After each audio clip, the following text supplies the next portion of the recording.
Hello, my name is Paul Cree, poet, rapper and storyteller, and welcome to the third and final video where we've been virtually exploring the Barbican and using the audio and visual stimuluses to have a go at writing some poems. And today we're going to be editing one of those poems.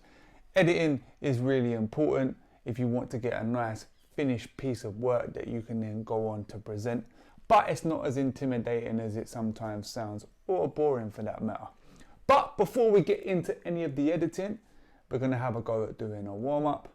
But before that, again, just a reminder, make sure you've got what you need today, so the pieces of the poems that you've been working on, and make sure you pause the video in between the slides and the instructions. Okay, all right, let's get cracking.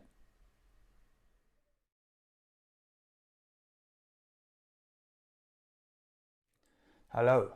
So before we get going with editing one of your poems, we're going to do a little warm-up based around using descriptive language. Now, when you're writing poems, it's really important that you're being as creative as you can be when you're writing your sentences.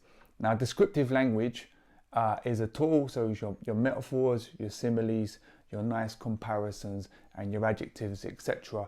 And it can make your writing a lot more colourful.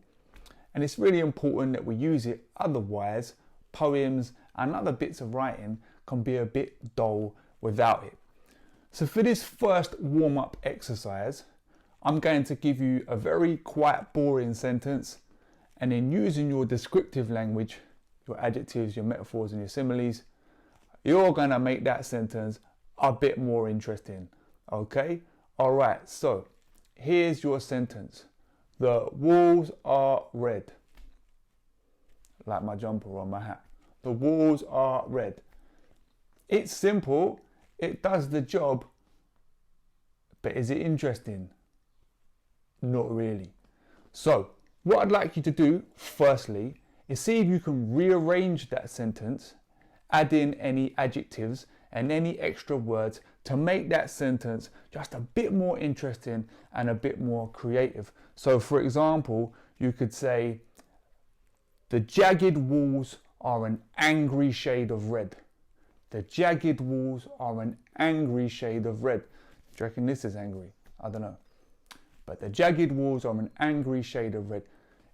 It's a bit more interesting than the walls are red, but I'm sure you can do a bit better.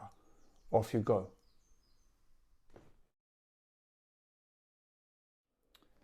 Okay, so now you've done that, can you add in any metaphors or similes to compare the walls to? So for example, you could say, the walls are a deep shade of red, like a field full of poppies. The walls are a deep shade of red, like a field full of poppies. So I've used poppies, which are really bright and red, as a comparison for the colour of these imaginary walls that we're writing about. So can you add any metaphors or similes? Off you go.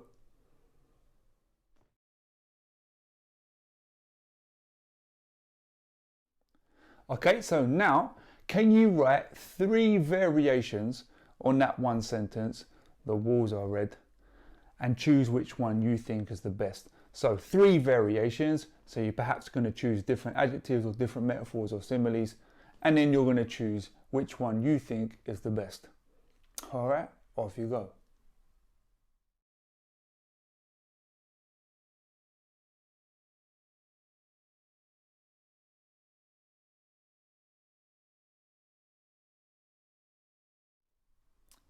Okay, so now we can get into the editing. So what I want you to do is read through the 4 pieces of writing that you've written so far if you've been following these workshops from the first 2 videos. So in the first video you wrote a guide, and in the second video you, all going well, will have written a list poem, a narrative poem and an ode.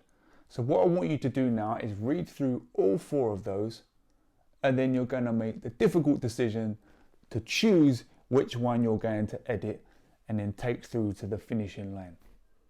Off you go.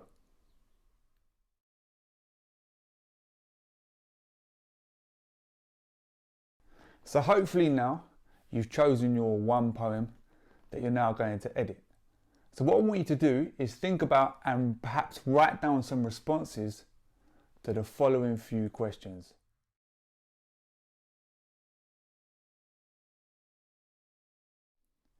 Are there any words or phrases in your poem that you think could be improved? Just like you did in the first exercise, the walls are red, you added in some adjectives to make that sentence a bit more creative. Are there any words or phrases in your poem that you think could be improved to make it sound a little bit more interesting?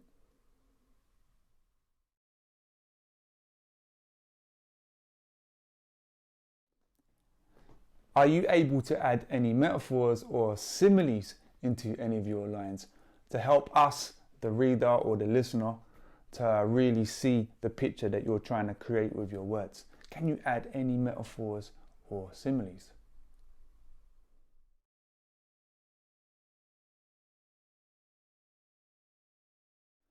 Slightly tricky one here.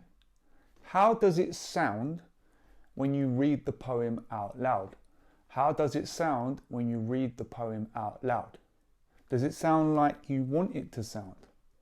Or when you're speaking it out loud, does it make you think that perhaps, oh, this sentence, I could change the speed of how I'm speaking, or I feel like this bit I need to slow up my words? How does it sound?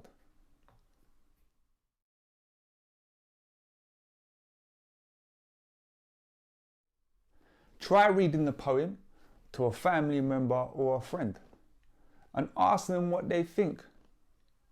So don't be embarrassed. We all go through the same thing, but you're writing a piece. They might have something interesting they can add, or simply they might just think it's good. Try reading it to a family member or friend. See what they think.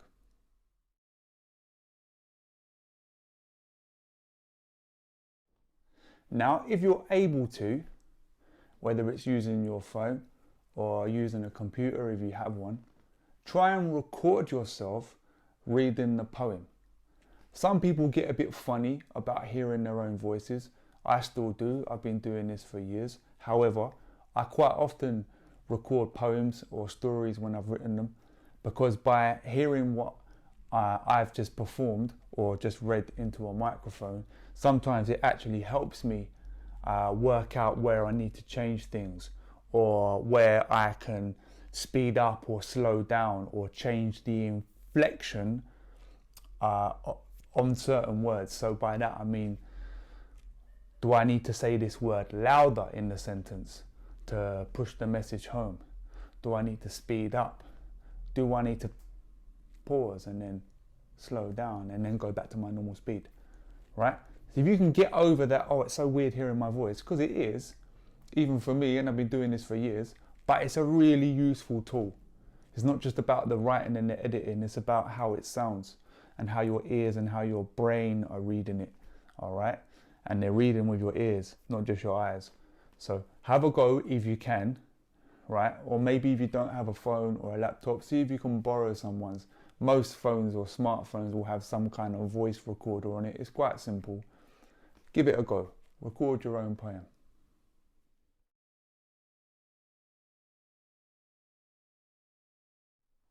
Okay, so now you've read it out loud a few times, you've recorded it and hopefully listened back to it, and you've also read it out loud to a family member or a friend. Hopefully you should be a bit more familiar with the poem now. Is there anything else in your head that you now want to add or change?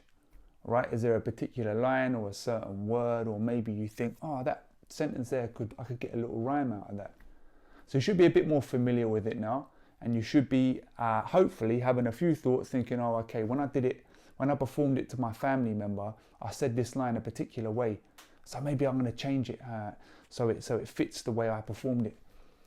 I don't know, like, again, with me, with a poem that I'll write, I'll read through a story or a poem many times before to me it's finished. That's part of the editing, as much as it's going through looking at words and spelling and with a pen or on a computer. It's as much as a vocal thing for me. I also edit with my ears as well as with my eyes. All right, so is there any changes you want to make based on what you've done so far?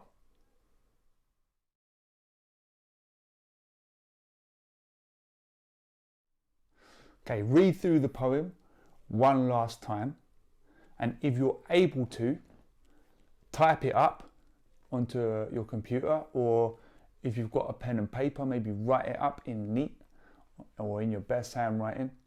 And this is your last chance to make any changes.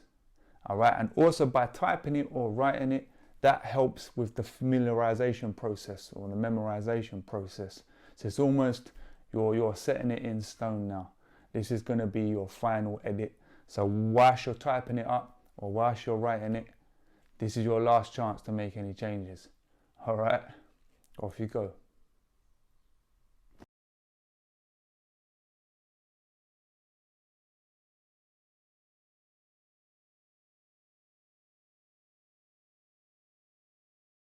Okay, for the last task, what I'd like you to do, if you're able to, is now you've got your final poem, either you've written it out or hopefully you've typed it up.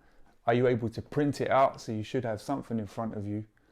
And if you've got access to a camera, perhaps it's on a phone or on a computer, on a family member's phone or a family member's computer, have a go at recording yourself reading the poem, all right? This is a moment for you to be proud of what you've just created. Out of nothing really, just from listening to some audio and some narration describing a certain place inside the Barbican, and you've now gone through the process of creating a piece of art, your very own piece of art, and you're going to send it out into the world. A little bit like when you get like a bird that's born in captivity and then they one day set the bird free. You're now going to set the poem free and unleash it on the world, and be proud. That's your right and you've created this. So film yourself, like have a few practice runs before you do it so you're confident with what you're doing and how you're reading. Try not to rush it, and whilst you're reading the poem, really think about those lines that you've written and what it is that you're trying to express. As listeners or readers, we want to be able to take in everything that you've written and try and take out all the meaning and all that beautiful descriptive language that you've hopefully added in. Sometimes that needs a moment for us to let that sink in. So don't rush it, all right? Unless, of course, there's a moment in the poem where you think it's necessary to perhaps speak quickly. But that's it. So hopefully you've now got a poem that you've written based on one of the exercises that was in one of these videos. All right. So if you've got this far, thank you very much. I've been Paul Cree. This video has come courtesy of National Literacy Trust and the Barbican. And Paul Lavarjak did the narration. I hope you've enjoyed it and keep writing poems. All right. See ya.